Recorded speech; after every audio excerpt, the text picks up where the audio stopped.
welcome back to Fighting 50. Today I'm going to share with you some secrets I have on how to keep your hair thick and full after 50. We all know that as we age, our hair starts to thin out and it kind of loses its luster and it's not as thick and full as it used to be, but you can have thick, full hair after 50. And I have a few little secrets that I'm willing to share with you. So let's get to it. So first off, we all know that if you want to have thick hair, your scalp needs to be healthy. If you're noticing that your hair is starting to thin out and maybe falling out more, you're losing more hair at night, you see more hair on your pillow, stuff like that, or when you're just brushing your hair, you lose a lot of hair. First off, it's normal to lose hair when you brush your hair. But there are two things that will help you to keep your hair strong and growing back. And those two things start from the inside and also the scalp. For your scalp, you want to make sure that you don't have a lot of dandruff buildup that's going to clog the pores in the area that the hair grows out of. Now, I'm not going to get all technical on the video. I'm going to just say it all in very simple terms. I'm also not a doctor. I'm not a dermatologist. I'm just letting you know what works for me. So I do not like any type of synthetic or harsh products or chemicals whatsoever. I do 100% believe that what we put on our skin and our body, our scalp, it all affects us. So I don't use, I did in years past used Selsun Blue, I used Head and Shoulders, but it never cured dandruff. All it did was, as long as you were using that shampoo, you didn't have dandruff. But as soon as you stopped using it, the dandruff was there. So it wasn't curing the problem. It was just eliminating the dandruff for the few days after washing your hair. There are a few very natural products that I will use to treat and eliminate dandruff, and that is peppermint oil and tea tree oil. Let me show you this. And then also rose hip seed oil is incredible for dandruff. With this oil, you can't just put this on your scalp. It'll burn your scalp. You need to use a carrier to be able to use it. So I recommend that before you wash your hair with a very natural shampoo, you use one of these oils. You scrub it on your scalp. You let it sit there for like 10 minutes before you wash it off. That's tip number one. You must make sure you do not have dandruff. So you use the products you're comfortable with to remove the dandruff. I don't recommend a shampoo that just removes the dandruff. I recommend you treat the problem. That leads me to number two.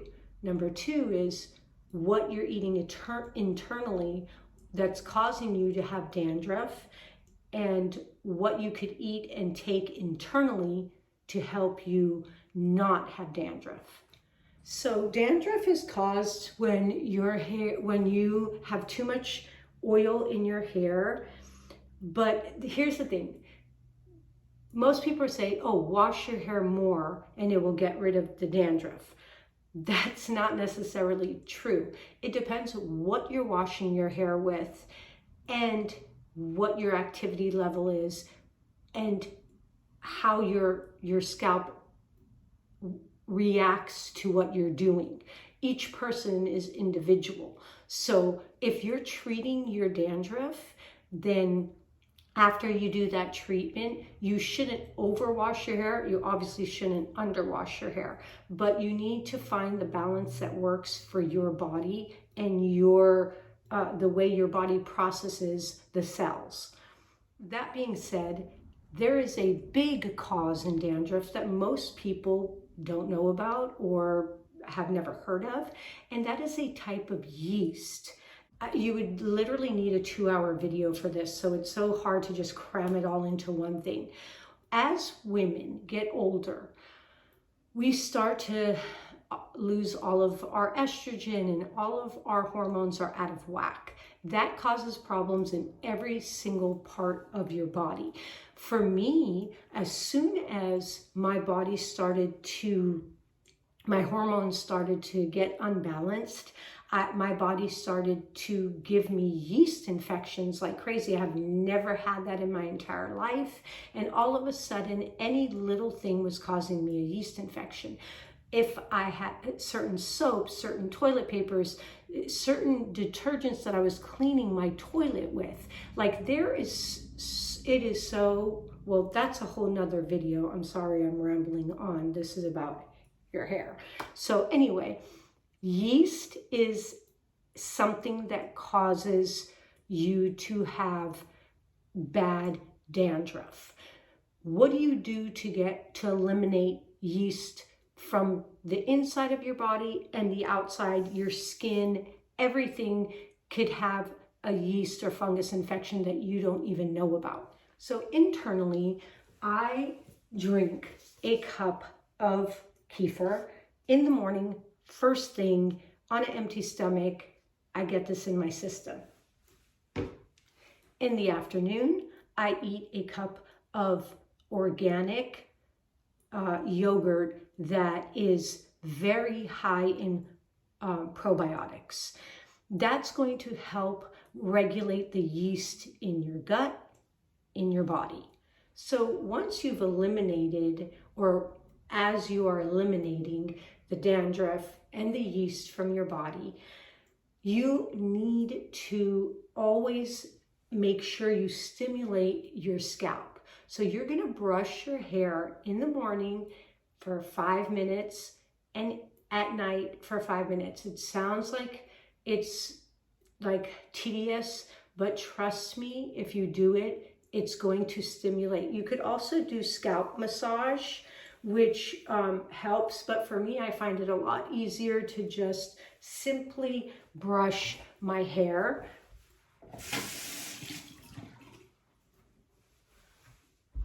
And you're going to really start right here. Make sure that you're brushing it and you're applying pressure. You're not just like brushing it like gently. No, you're applying a lot of pressure so that you're stimulating your scalp.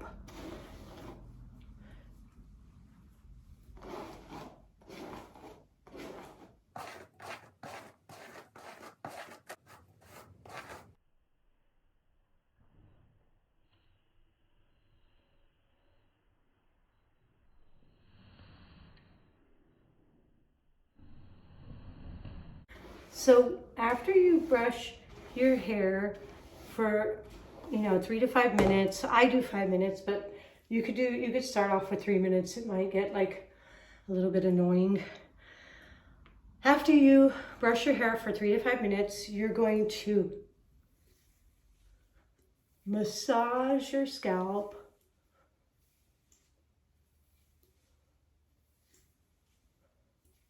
And then if you want, depending on, like if I'm gonna wash my hair the next day, I will put an oil on my scalp and let it sit overnight. But obviously only if I'm planning to take a shower in the morning and wash my hair. Then I will put argan oil on my scalp and I let it soak in throughout the night. And then in the next morning I wash my hair. You could also use coconut oil. Pure coconut oil is amazing. It's antifungal and it will help with your dandruff. And you just put it all over your scalp and then sleep with it on your scalp, wash it out the next morning. Those are my 2 tips that I'm giving in this video, and I will give you the next 2 tips in the next video. It's too much information for one video, so I'm breaking it up in 2. Just remember that if you want to have healthy hair, you have to have a healthy scalp. I hope this helped.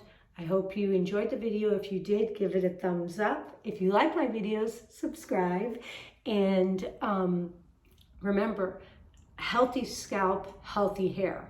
Healthy body, healthy scalp. So keep that in mind. And I hope that you leave me a comment. Tell me if you're going to try this, or if something really, or if something helped you, please leave it down below so that everybody could chime in and give each other some feedback and just be a really fun community where we get to help each other out and help each other grow. Also, one last little thing, I'm chatty today. Fighting 50, my channel, Fighting 50, is all about community and talking to each other and helping each other and growing a network of friends that all have the same thing in common. It's basically a place where you could come and explore different remedies and ideas for getting older and aging in a healthy and happy way. So that being said, have a wonderful and blessed week. Bye, see you soon.